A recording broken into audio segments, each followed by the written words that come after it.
Caminho da Perfeição, Santa Teresa de Jesus, capítulo 3. Capítulo 3. Continua o que começou a tratar no primeiro capítulo, e exorta as irmãs a se ocuparem sempre em suplicar a Deus que favoreça aqueles que trabalham pela Igreja. Conclui com uma exclamação. Voltando ao ponto principal, que é a razão pela qual o Senhor nos reuniu nesta casa, e pelo qual eu desejo ardentemente que sejamos algo para agradarmos a Sua Majestade. Digo que, vendo males tão grandes, para os quais as forças humanas não bastam para conter este fogo dos hereges, que avança tão rapidamente, pareceu-me necessário agir como quando em tempo de guerra, os inimigos percorrem toda a terra, e vendo o senhor dela apertado, ele se recolhe a uma cidade que muito bem fortalece, e dali acontece, algumas vezes, atacar os adversários. E sendo tais os que estão na cidade gente escolhida, podem mais sozinhos do que muitos soldados, se estes forem covardes. E muitas vezes se alcança assim a vitória.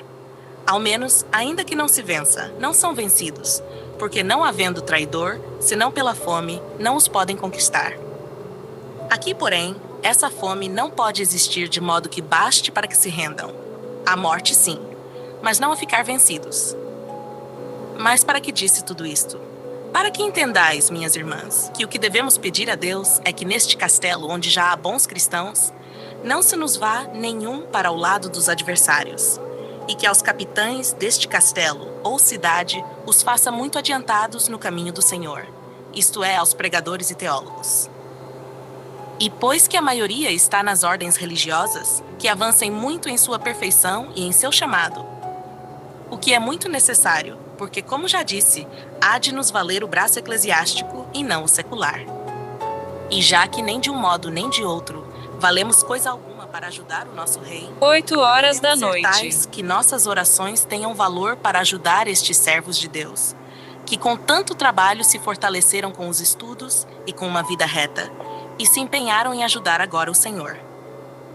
Talvez digais, para que encareço tanto isto?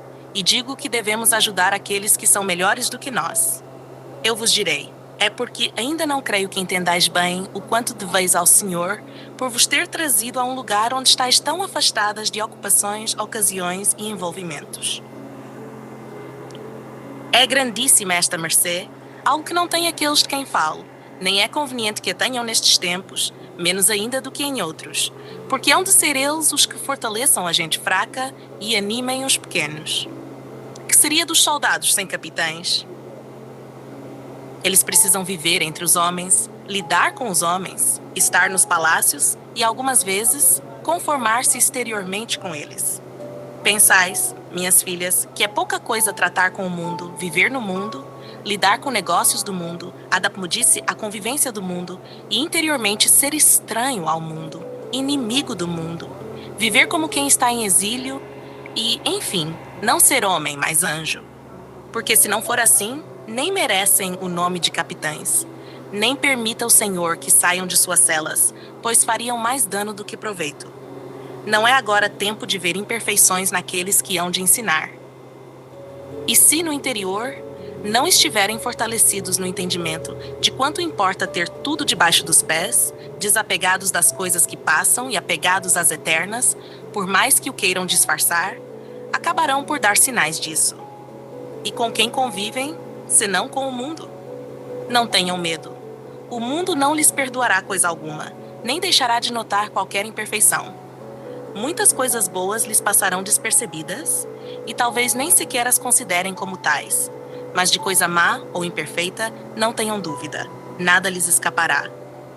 Agora eu me espanto com quem lhes mostra a perfeição, não para que aguardem, pois disso parecem não se julgar obrigados, achando que fazem muito se guardam razoavelmente os mandamentos, mas para condenar, e às vezes o que é virtude lhes parece excesso ou comodidade.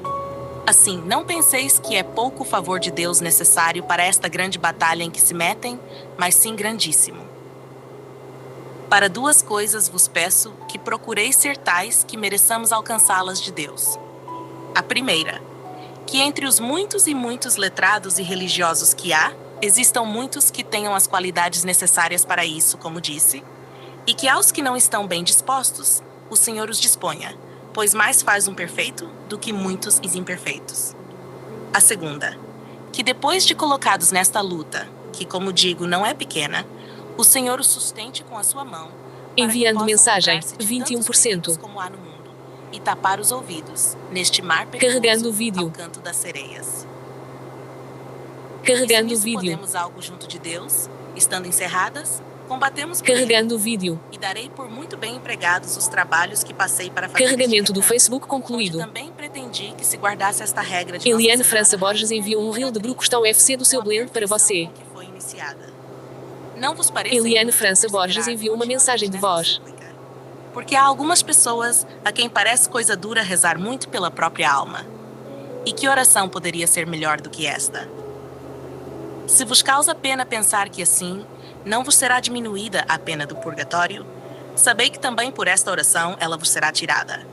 E se ainda algo faltar, que falte.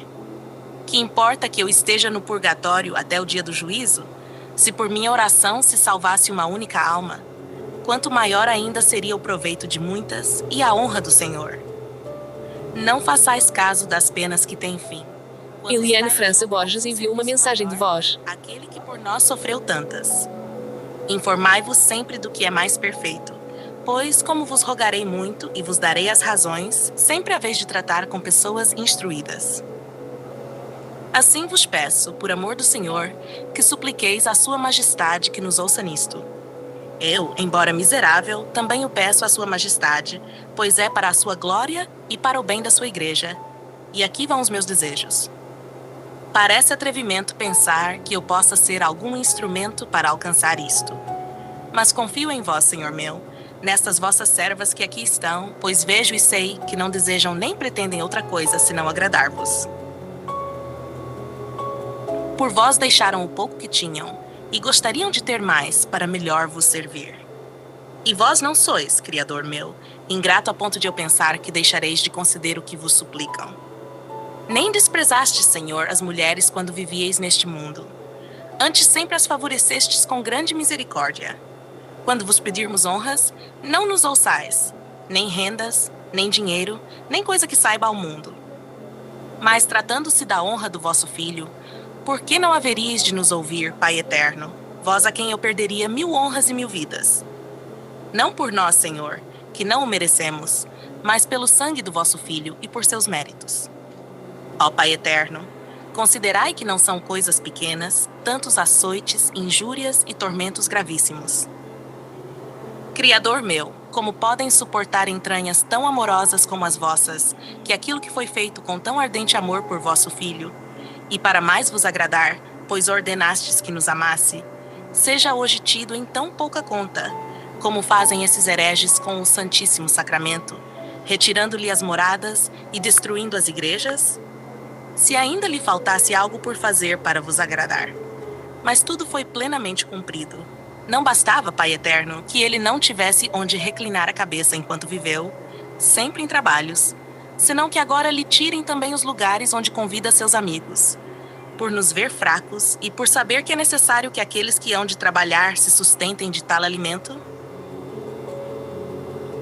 Já não tinha pago mais do que suficientemente o pecado de Adão. Sempre que tornamos a pecar, há de pagar este amantíssimo cordeiro. Não o permitais, meu imperador. Acalmai-vos, ó majestade. Não olheis para os nossos pecados, mas para aquele que nos redimiu, vosso sacratíssimo Filho, para seus méritos, para os de sua mãe gloriosa, e para os de tantos santos e mártires que morreram por vós. Ah, que dor, Senhor meu! E quem se atreveu a fazer esta súplica em nome de todos? Que má intercessora, filhas minhas, para ser ouvida e para apresentar por vós esta petição. Não vos indignará mais, soberano juiz, ver-me tão atrevida, e com razão e justiça. Mas olhai, Senhor, que sois Deus de misericórdia. Tende misericórdia desta pecadorazinha, deste pequeno verme, que assim se atreve diante de vós. Olhai, Deus meu, os meus desejos e as lágrimas com que vos suplico isto. Esquecei as minhas obras, por amor de quem sois, e tende compaixão de tantas almas que se perdem. Favorecei a vossa igreja. Não permitais mais danos na cristandade. Senhor, dai luz a estas trevas. Peço-vos, irmãs minhas, por amor do Senhor, que encomendeis à sua majestade esta pobrezinha e lhe supliqueis que lhe conceda humildade como coisa a que estáis obrigadas. Não vos recomendo particularmente os reis e os prelados da igreja, em especial o nosso bispo, pois vejo que as de agora cuidam muito disso, e assim me parece não ser necessário. Mas Eliane França Borges Mica enviou uma mensagem de voz para você. santas serão as súditas. E por ser coisa de tanta importância, colocai-a sempre diante do Senhor. E quando vossas orações, desejos, penitências e jejuns não forem empregados nisso que vos disse, pensai que não estáis realizando nem cumprindo o fim para o qual o Senhor aqui vos reuniu.